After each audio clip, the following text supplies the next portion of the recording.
Good morning, students. Today we are going to start a new chapter, comparing quantities. In comparing quantities, there are different topics. So today I am going to explain about ratio and proportion. First, ratio. What does it mean? Ratio means comparing two quantities. When we compare two quantities, there are two ways. First quantity is that much of more than second quantity, or first quantity is that much times of second quantity. तो जहाँ पर times है वो ratio से represent होता है. Ratio is denoted by this colon sign. This symbol is known as colon.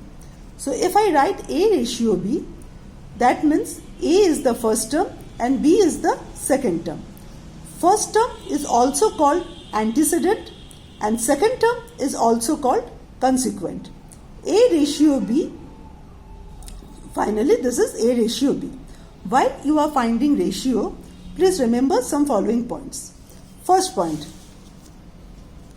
while finding the ratio between two quantities, the quantities should have the same unit. Second, I am explaining this with the help of example. Second, a ratio should always be expressed in its lowest term. Means 5 upon 10. In the place of 5 upon 10, please write 1 upon 2. 5 ratio 10, you can cancel it by 5. So that is 1 by 2, which means 1 ratio 2.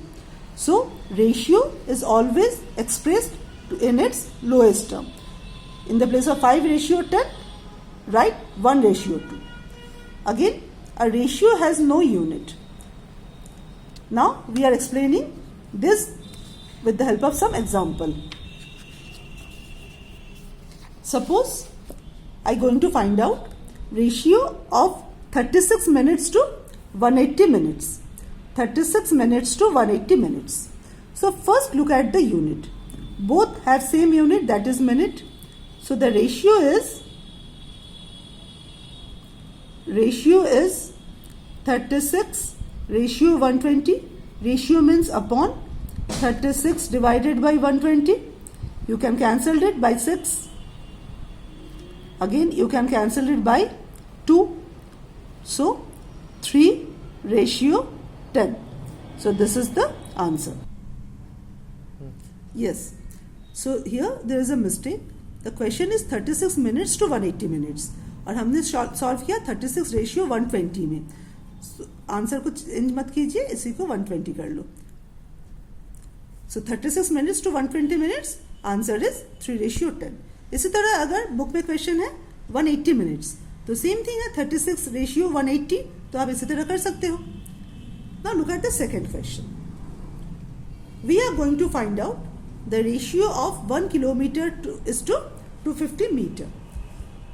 Look here, one unit is kilometer, other unit is meter. So first convert this kilometer to meter. All we know that 1 kilometer is 1000 meter. So in the place of 1 kilometer, we write 1000 meter, ratio 250 meter. Now the unit are same. Now we can cancel it. 1000 upon 250, 0, 25, 4. So 4 is the answer. मुझे ratio निकालना है, तो 4 सिर्फ हम answer नहीं लिख सकते. We should write 2 terms. So our answer is 4 ratio 1. To important type of question, that is, if A ratio B is equal to 4 ratio 5 and B ratio C is equal to 6 ratio 7, find A ratio C. और एक type का question इसके बाद मैं समझाऊंगी, that is, find A ratio B ratio C. तो first find A ratio C in this question. A by B that is equal to 4 by 5. Ratio को आप upon करके भी लिख सकते हो. B by C equal to 6 by 7. When we multiplied this two, means left side get multiplied and right side also get multiplied.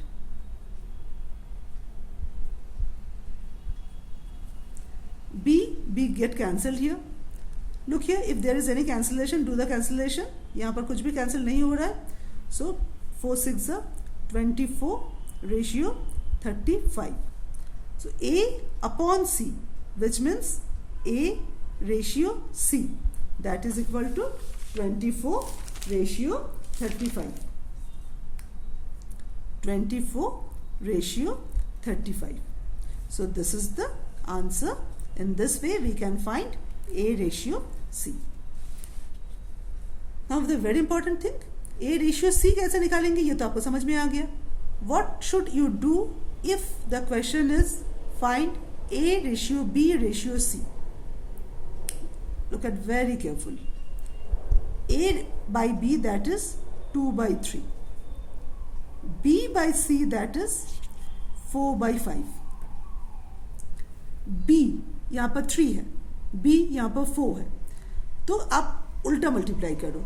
मतलब यहाँ पर भी 4 है, multiplied both the term by 4. Here multiplied both the term by 3. So 4 2s are 8, 3 4s are 12. 12, 15. A by B is equal to 8 by 12. B by C is equal to 12 by 15. दो जगह पर B है और दोनों जगह B की value 12 है. तो यहाँ से we can conclude that A ratio B ratio C. यहाँ से A कितना है 8, B कितना है 12, सेम नंबर है तो हम एक ही बार 12 लिखेंगे. C कितना है 15. So A ratio B ratio C, that is equal to 8 ratio 12 ratio 15. तो इसी तरह बुक पे 6.1 some few questions are there 1 to 5. तो वो ये आप लोग खुद समझ के कर सकते हो. Now proportion. What is proportion? Proportion मतलब दोनों रेशियो अगर इक्वल है, if A ratio B equal to C ratio D, then we can say that A, B, C, D are in proportion. ये इक्वल टू साइन को इस symbol से भी हम रिप्लेस कर सकते हैं. It is double colon. There is only one formula in the topic proportion, that is product of extreme is equal to product of mean. What is extreme? A ratio B equal to C ratio D. दोनों दूर में जो है C, A and D, they are extreme. B and C, they are mean. So A into D equal to B into C. इसको हम क्या बोल सकते हैं? Product of extreme equal to product of means.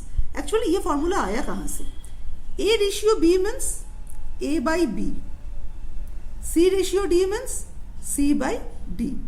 Doing cross multiply, we will have A into D equal to B into C. So this is the formula. अब अगर इस तरह का है A ratio B equal to B ratio C, then A, B, C are called continued proportion. A, B, C are called continued proportion, where B is known as mean proportion and C is known as third proportion. तो इसी topic से हम दो example लेते हैं. Find the mean proportion between 2 and 32. Mean proportion means आपको B find करना है. तो A is to B equal to B ratio C. We are going to find out B. इसको हम X मान लेते हैं. A is to X equal to X 32. Product of mean is equal to product of extreme. यहाँ से क्या होगा? X into X, X square, that is equal to 2 into 32, that is 64. So X is equal to under root of 64, which means 8. So mean proportion, that is 8. Now question number 2, example 2. Find the third proportion to 2 and 32. Third proportion means C. तो A ratio B, 2 ratio 32 equal to B ratio C, 32 ratio C. C is X here. तो इसी को solve कर सकते हैं. Product of extreme 2 into X equal to product of mean 32 into 32. So X is equal to 32 into 32 upon 2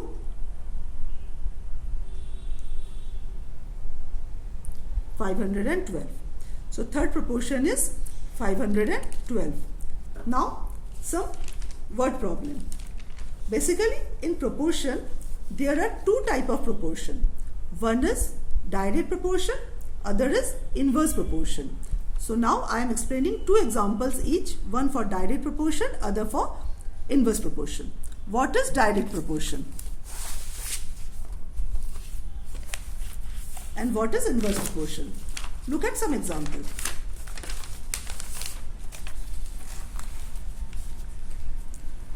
If 20 men complete a piece of work in 12 days, how long will 40 men take to do the same piece of work?